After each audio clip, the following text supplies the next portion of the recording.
تو سچائی انبیاء کی صفت ہے۔ اور اللہ فرماتے ہیں یا ایھا الذین آمنوا اتقوا اللہ وکونوا مع الصادقین، ایمان والو اللہ سے ڈرو اور سچوں کے ساتھ ہو جاؤ۔ اب حکم یہ ہے کہ سچوں کے ساتھ ہو جاؤ۔ اگرچہ ایک بندے سے کبھی جھوٹ بولا جاتا ہے، کبھی اس کی زبان سے جھوٹ کی باتیں نکل آتی ہے، لیکن حکم یہ ہے کہ سچوں کی مجلس میں رہو، چونکہ وہ سچ بولتے ہیں، آپ کی تربیت ہو جائے گی، آپ کی زبان پر بھی سچ جاری ہو جائے گا، پھر آپ بھی سچ بولو گے۔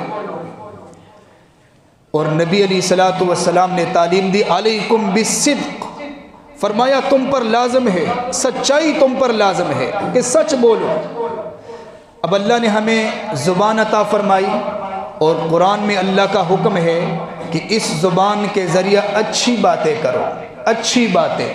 قل لعبادی یقولوا التی ہی احسن، فرمایا اے پیغمبر آپ میرے بندوں کو کہہ دیجئے کہ بہت جو اچھی اچھی باتیں ہیں اس زبان کے ذریعہ وہ اچھی باتیں کرے۔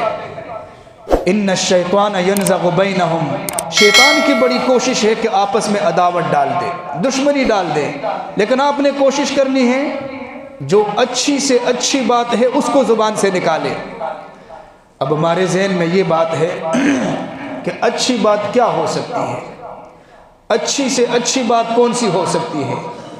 تو اللہ نے اس کی بھی وضاحت فرما دی، فرمایا وَمَنْ أَحْسَنُ قَوْلًا مِّمَّنْ دَعَا إِلَى اللَّهِ وَعَمِلَ صَالِحًا، اس سے بڑھ کر کس کی بات زیادہ اچھی ہو سکتی ہے جو اللہ کی طرف لوگوں کو بلاتا ہے۔ گویا کہ جب ہم کسی کے پاس جاتے ہیں اور اسے کہتے ہیں کہ آپ اللہ کی طرف آئے، آپ اپنا تعلق اللہ کے ساتھ بنائیں، آپ سنت کے مطابق عمل کریں، آپ نماز کی پابندی رکھیں، آپ زکوٰۃ کی ادائیگی کا خیال رکھیں، آپ دینی اعمال کا خیال رکھیں، اور جب ہم جا کر اس کو دعوت دیتے ہیں، اس سے اچھی بات پوری کائنات میں کوئی نہیں ہو سکتی۔ جبکہ ہم باہر تو پھرتے ہیں گلیوں میں، لیکن کرتے کیا ہیں؟ جھوٹ بولتے ہیں، غیبت کرتے ہیں، کبھی ادھر کھڑے ہو گئے، کبھی یہاں کھڑے ہو گئے، اور طرح طرح کی بہتان تراشیاں۔ حالانکہ اللہ نے یہ زبان اس لیے تو ہمیں نہیں دی امانت کے طور پر، اللہ نے ہمیں یہ زبان اس لیے امانت کے طور پر دی ہے کہ ہم سب سے اچھی بات کہیں، اور تمام باتوں میں اچھی بات یہ ہے کہ بندہ کسی کو اللہ کی طرف بلائے، دین کی طرف بلائے، نماز کی طرف بلائے، روزے کی طرف بلائے، یہ سب سے اچھی بات ہے۔ اللہ تبارک و تعالی ہمیں عمل کرنے